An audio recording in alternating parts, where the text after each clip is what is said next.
sebagai upaya pelestarian kawasan cagar budaya Gunung Penanggungan dengan melibatkan unsur pentahelix yaitu pemerintah, industri, masyarakat, akademisi, dan media, maka Dinas Kebudayaan dan Pariwisata Provinsi Jawa Timur berinisiatif menyelenggarakan kegiatan Festival Penanggungan tahun 2022 yang terdiri dari dua subkegiatan yang saling berangkai, yaitu Beautiful of Pawitra dan Pawitra for Pragmatic.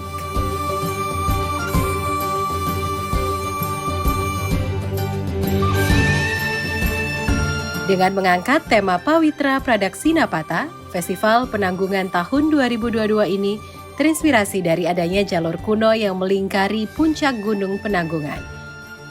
Jalur tersebut merupakan jalan setapak yang telah ada sejak ratusan tahun silam, yang dilalui para peziarah dalam melakukan ritual keagamaan di Gunung Penanggungan.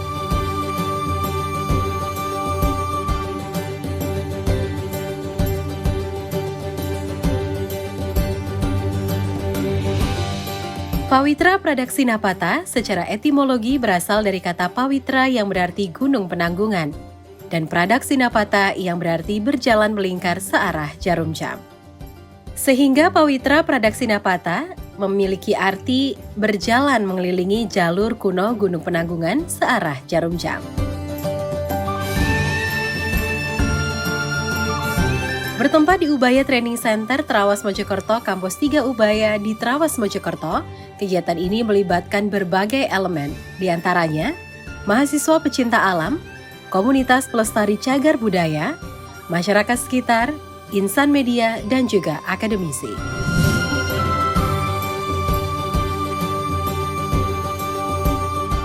Digelar sejak Sabtu 13 Agustus 2022 hingga 15 Agustus 2022, Pawitra Pradaksinapata dibuka dengan kegiatan pembekalan peserta jelajah jalur kuno. Kemudian dilanjutkan dengan pengenalan potensi cagar budaya di Museum Pawitra.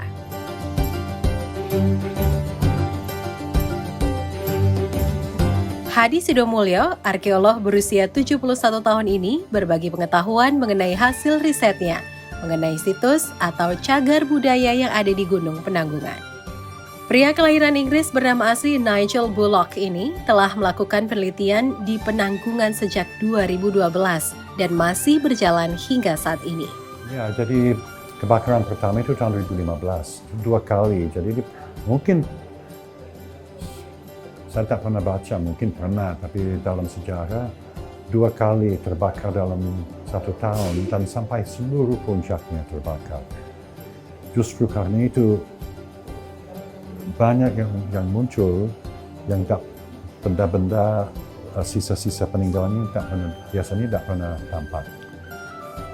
Yang sangat menarik, mengejutkan waktu itu bahwa memang selama ini situs-situs ini diberi nomor. Oh, ada situs misalnya Candi Wisnu, ada Candi Guru, ada Candi Lura. Tapi setelah gunung terbakar ternyata nyambung semua. Masalah inventarisasi jadi sangat sulit. Ternyata Candi Wisnu sambung ke Candi Guru karena tersambung dengan jalur misalnya, dengan teras-teras, mungkin bekas pemukiman misalnya. Jadi ternyata ini juga jadi kesimpulan kita tarik dari sana, gunungnya memang ramai penduduk. Ramai penduduk ya, pertapaan-pertapaan, mungkin semacam apa istilahnya, saya pernah mengaitkan dengan pesantren, maksudnya konsepnya seperti pesantren, tempat orang belajar agama di masa lalu. Jadi komunitas, dan itu tampak ada punggung-punggung gunung yang misalnya tidak ada candinya, tapi banyak sekali teras-teras, bekas fondasi, berarti ada bangunan yang tidak permanen, mungkin bangunan kayu, tapi fondasinya masih tampak. Dan banyak pecahan terakota, mata uang logam, uang gepeng, keramik. Itu bukti ada pemukiman di sana dulu. Nah, itu biasanya tidak tampak sama sekali. Dan itu juga jarang dibahas karena tidak dilihat. Hanya karena gunung terbakar itu.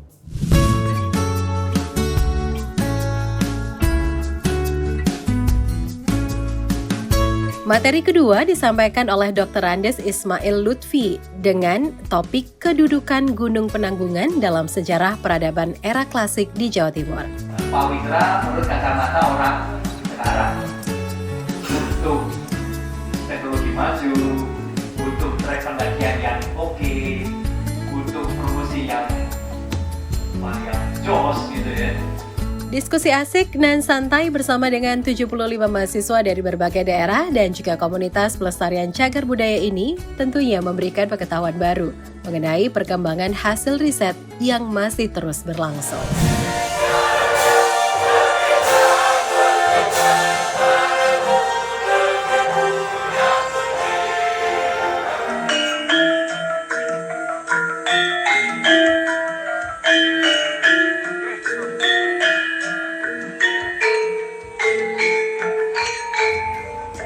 Bahwa yang ditinggalkan di Penanggungan bisa menjadi suatu paket wisata religi maupun cagar budaya yang premium di Indonesia.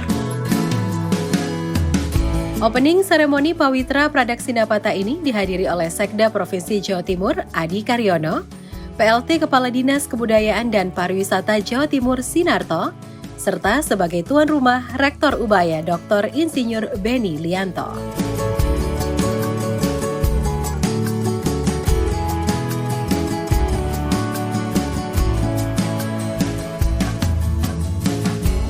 Ya, ini kan sudah festival yang kedua ya, tahun kedua. Kami memang tahapannya kalau sudah yang kedua kita bisa mengemas suatu objek wisata yang khusus yang memang penuh dengan nilai ini menjadi sesuatu yang dipastikan masuk di dalam paket destinasi wisata berikutnya.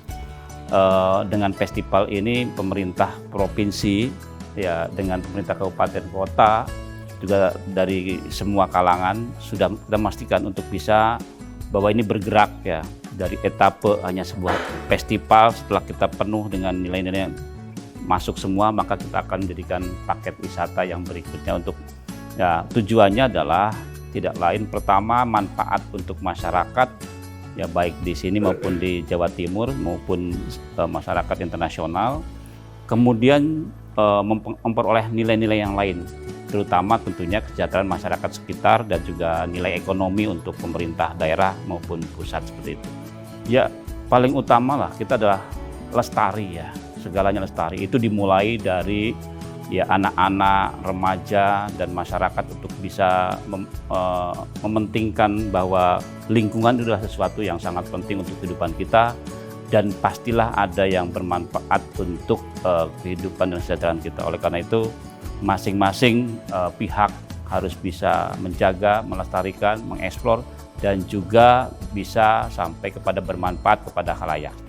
Ya, kita sedang mengembangkan bagaimana industri pariwisata, destinasi-destinasi baru menjadi lebih premium dan dengan skala internasional. Oleh karena itu, kita menggali banyak beberapa titik yang memang sebetulnya potensi dan pada akhirnya bisa membuat dunia pariwisata di Jawa Timur itu menjadi lebih berarti secara ekonomi dan pada akhirnya meningkatkan kesejahteraan dan juga pemasukan pendapatan bagi daerah.